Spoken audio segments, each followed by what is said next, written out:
श्री स्वामी समर्थ. अनंत चतुर्दशी व्रत कसं करावं? व्रतांमध्ये उत्तम व्रत, अंतनाम विख्यात, बांधावा रक्तपट्टसूत्र हाती. अनंत चतुर्दशी व्रताचे महत्त्व हे काय आहे हे आज आपण ह्या व्हिडिओमधून जाणून घेणार आहोत. श्री गणेश विसर्जनाच्या दिवशी अनंताच्या धाग्याचे म्हणजे अनंताचा धाग्याचे पूजन करून परिधान केल्यास गतवैभव, सुख, आनंद, समाधान प्राप्त होऊन मानवी मनातील अहंकाराचा त्याग होतो.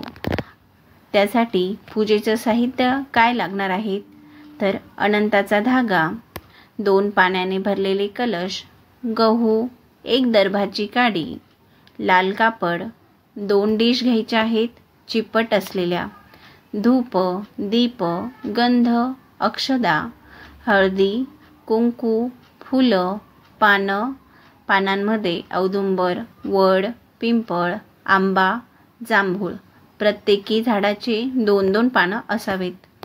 नैवेद्य काय दाखवायचा आहे तर 14 चुरम्याचे लाडू, वरण भात, 14 वाण्याची भाजी म्हणजेच 14 प्रकारच्या भाजीपाल्यांची एकत्र भाजी करायची आहे. मांडणी.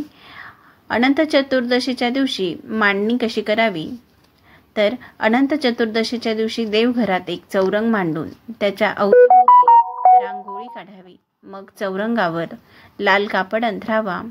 त्यावर 2 पाण्याने भरलेले कलश ठेवावे. दोन्ही कलशाच्या खाली मुठभर गहू ठेवावेत. त्यानंतर दोन्ही कलशात वरील 5 प्रकारचे पानं एक ठेवावेत. त्या दोन्ही कलशावर 2 डिश ठेवायच्या आहेत म्हणजेच चिप्पट ताट असलेल्या. मग लाल कापड डिशवर टाकावं. त्या कापडावर दोन्ही ठिकाणी गायत्री पद्म रांगोळी काढायची. रांगोळीच्या मध्यभागी अनंताचा धागा ठेवायचा आणि दर्भाची काडी देखील ठेवायची आहे. पूजाविधी कसा करायचा आहे तर पूजा मांडणी झाल्यावर पूजेच्या समोर नैवेद्य ठेवावा.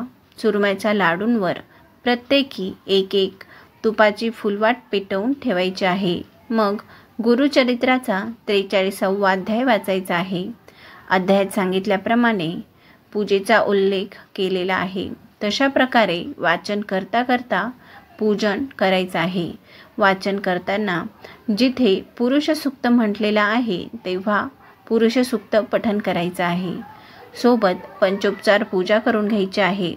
ज्या सेवेकरांकडे मागील वर्षील अनंताचा धागा असेल त्यांनी तिजोरीतून आधीच काढून ठेवायचा आहे व 43वा अध्यायात विसर्जन मंत्र म्हटल्यानुसार त्या धाग्याचे दुसऱ्या दिवशी विसर्जन करायचे आहे आणि त्यानंतर पूजेची सांगता करायची आहे.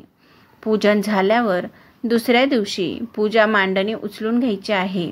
आणि अनंताचा धाग्याचं काय करायचं तर पूजा मांडणी उचलून घेतल्यानंतर धागा घरातील कर्त्या पुरुषाच्या हातात बांधून घ्यायचा आहे आणि 1 दिवस हातात बांधून झाल्यावर दुसऱ्या दिवशी तिजोरीत तो अनंताचा धागा वर्षभरासाठी ठेवायचा आहे आणि पुढील अनंत चतुर्दशीला तो धागा विसर्जन करायचा आहे.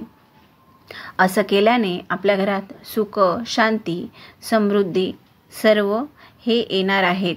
सर्व व्रतांमध्ये श्रेष्ठ व्रत हे अनंत चतुर्दशी व्रत मांडलेलं आहे आणि गणपती बाप्पांच्या आशीर्वादाने सर्वांच्या जीवनात सुख, समृद्धी, आनंद, ऐश्वर्य येवो हीच गणपती बाप्पांच्या चरणी प्रार्थना. गणपती बाप्पा मोरया.